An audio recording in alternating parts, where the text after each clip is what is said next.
YTN 외신 속보입니다. 이스라엘의 지상군 투입 임박설이 나오는 가운데 주요 외신들은 조 바이든 미국 대통령의 인터뷰 내용을 속보로 내보내며 주요 뉴스로 다루고 있습니다.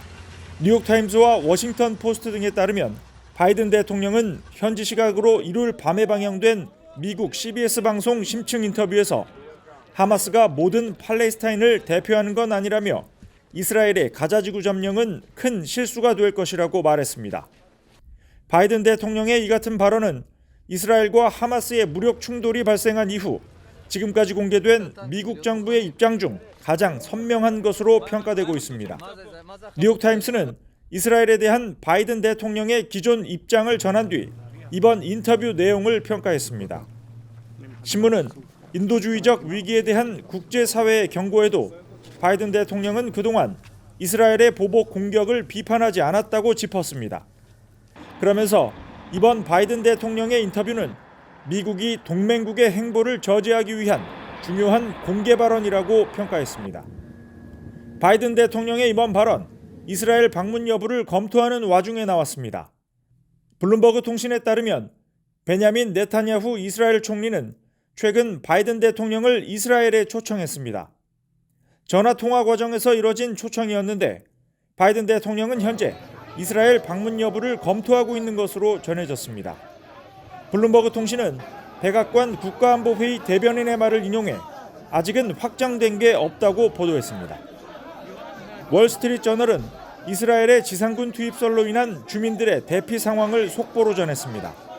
신문에 따르면 이스라엘은 현지 시간으로 일요일 가자지구 북부 주민들에게 3시간 동안 남쪽으로 향하는 주요 경로에서 군사작전을 수행하지 않을 것이라며 거듭 대피를 요구했습니다. 또 이스라엘은 가자지구 국경 근처의 이스라엘 남부도시 스데롯에 대피 명령을 내렸고 이집트 당국은 국경 관리들에게 가자지구에 있는 미국 시민들을 몇 시간 안에 이집트로 통과시킬 준비를 하라고 통보했습니다.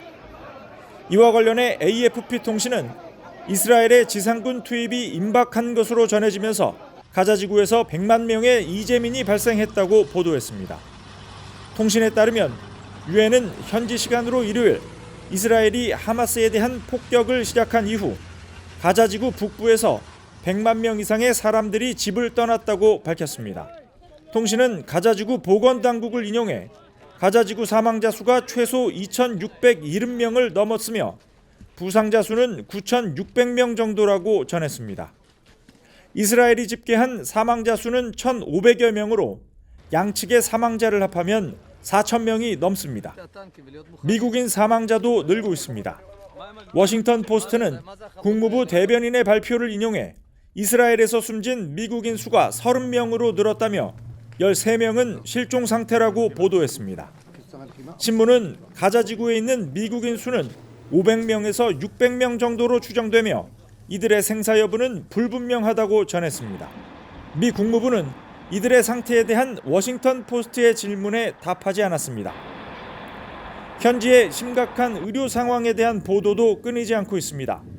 알자지라 방송은 이스라엘군의 서한 지역 공습과 수십 명의 팔레스타인인 체포 소식을 전하면서 열악한 병원 사정을 보도했습니다. 방송에 따르면 유엔 인도주의 업무조정국은 가자지구 병원의 마지막 비축 연료가 향후 24시간 안에 소진될 것이라고 경고했습니다. 방송은 총체적 붕괴라는 표현으로 현지 병원의 열악한 사정을 보도하면서 이스라엘의 봉쇄로 인해 10년 이상 기본적인 물품과 인력, 유지보수를 받지 못한 탓에 병원 사정은 더 심각하다고 지적했습니다.